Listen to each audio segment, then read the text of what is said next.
É uma alegria, é uma Sim, honra muito grande estar aqui, é uma oportunidade, a gente sabe o valor desse momento. Agradeço Melissa, Gabriel, a CBG, aos deputados. Eu vou falar então desse tema de pré-reabilitação, reabilitação e linha de cuidados. E deixa eu só colocar isso aqui menor. Eu vou mostrar um paciente que fez uma cirurgia extensa, esses vídeos foram liberados para apresentação.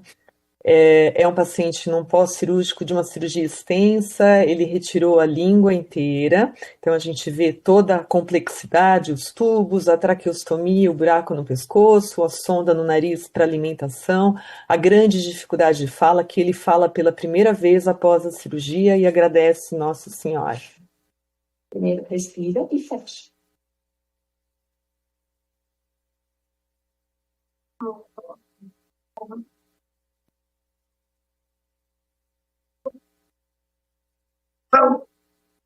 Calma, engole.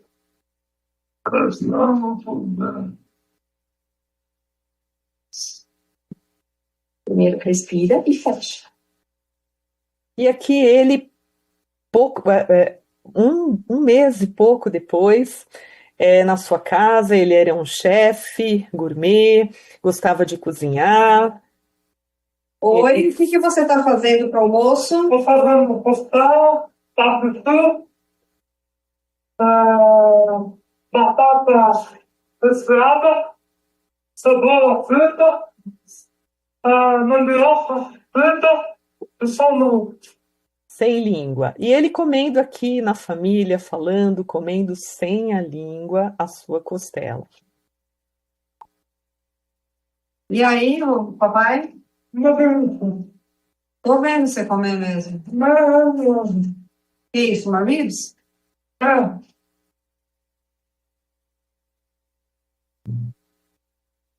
Então, esse é um grande ideal de reabilitação. Aqui, um outro paciente que era e continua sendo, graças à reabilitação, um poeta. Ele fez uma laringectomia total, tirou toda a laringe, perdeu a voz completamente após a cirurgia, e aqui ele declamando um poema que é a sua paixão.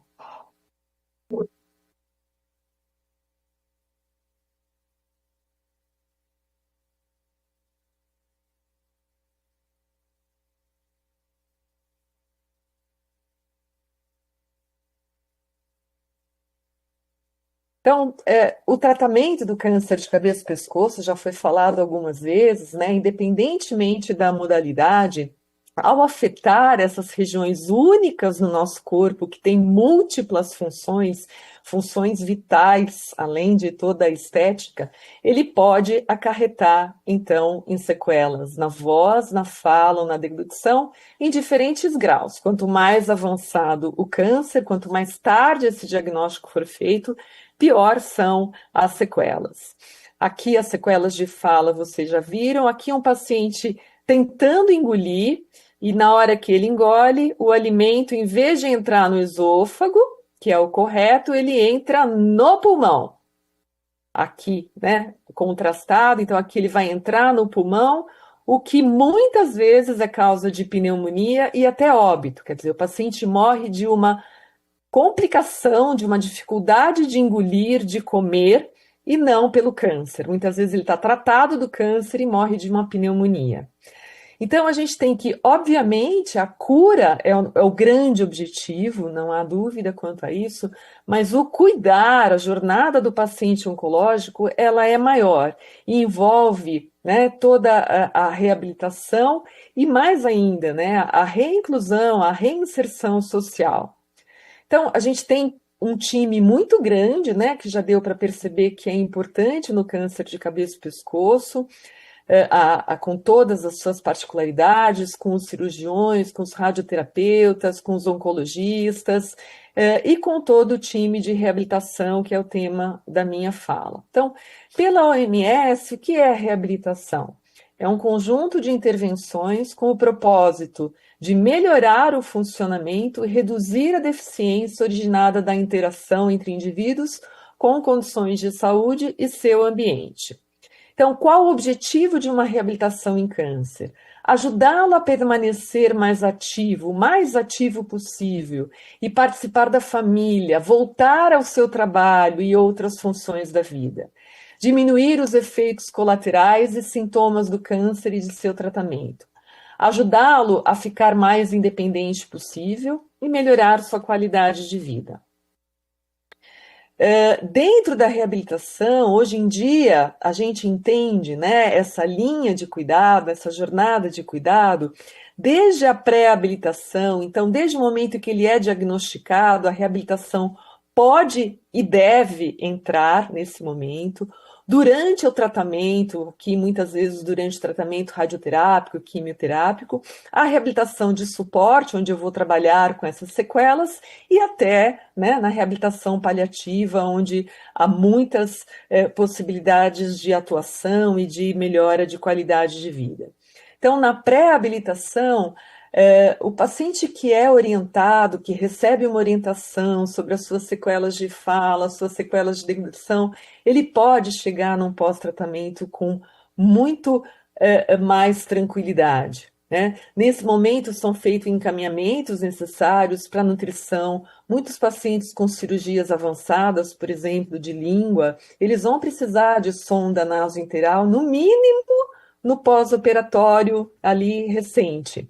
Então, os encaminhamentos para nutrição, a necessidade, né, desses pacientes receberem dietas industrializadas, o encaminhamento para o dentista, para o psicólogo, todo o acolhimento já é feito nesse momento inicial. Esse contato inicial com a equipe de reabilitação provê segurança para o paciente, que pode fazer uma grande diferença.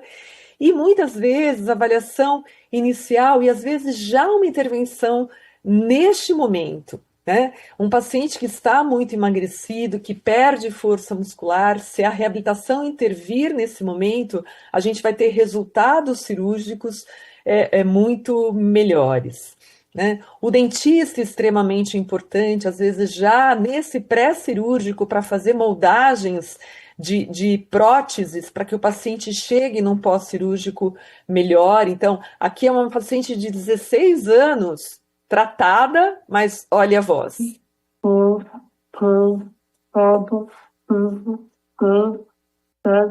8, 9.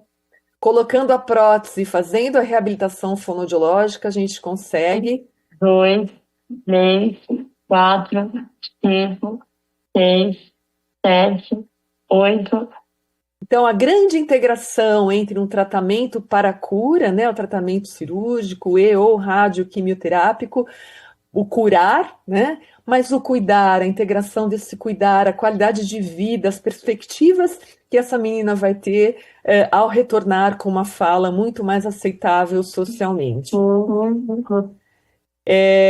A Melissa falou, mas a gente tem estudos recentes preocupados com o índice de suicídio nos pacientes sobreviventes do câncer, particularmente os sobreviventes do câncer de cabeça e pescoço. Então, se a gente tem cerca de 23 suicídios por 100 mil pessoas num paciente com câncer de forma geral, no paciente com câncer de cabeça e pescoço, essa taxa vai para 63,4 suicídios. Quer dizer, é muito maior a taxa de suicídio num paciente nessa região, por essas questões de fala, de deglutição, de aparência, de respiração, de traqueostomia. A gente tem 2 vezes mais probabilidade do sobrevivente de câncer de cabeça e pescoço morrer por suicídio, e essa taxa está aumentando. A gente tem um aumento de 27% neste período comparado a de 2000 a 2004.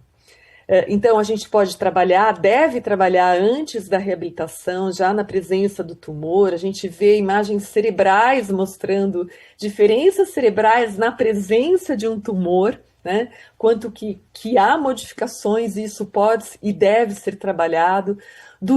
Há vários estudos mostrando que se o fonoaudiólogo começa o seu trabalho durante a radioterapia, ele vai chegar no pós-radioterapia engolindo muito melhor, falando muito melhor e tendo melhor qualidade de vida.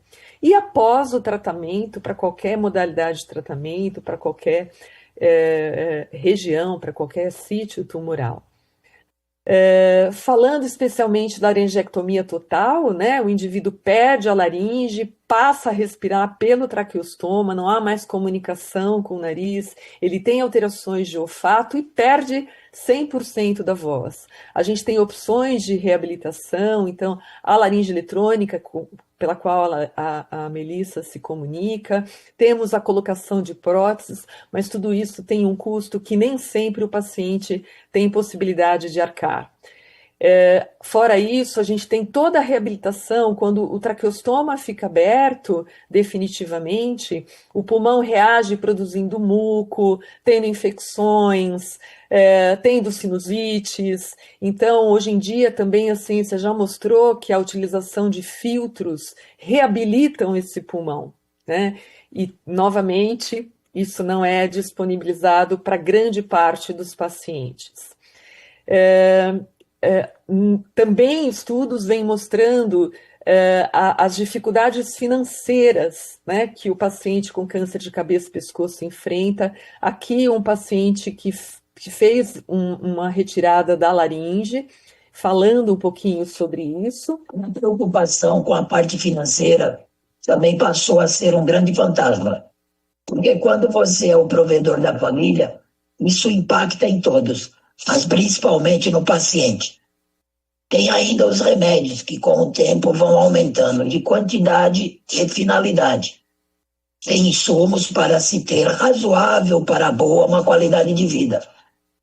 O laringectomizado total, ele precisa proteger o seu estômago e necessita de filtros adesivos para dar uma ideia. E finalizando, eu vou deixar um vídeo aqui que fala um pouco da prevenção e o quanto antes nós atuarmos nesses pacientes, quanto mais multidisciplinarmente nós atuarmos, a gente vai ter melhores chances de cura, menores sequelas e muito mais chance de reabilitação e reinserção social.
Obrigada pela atenção.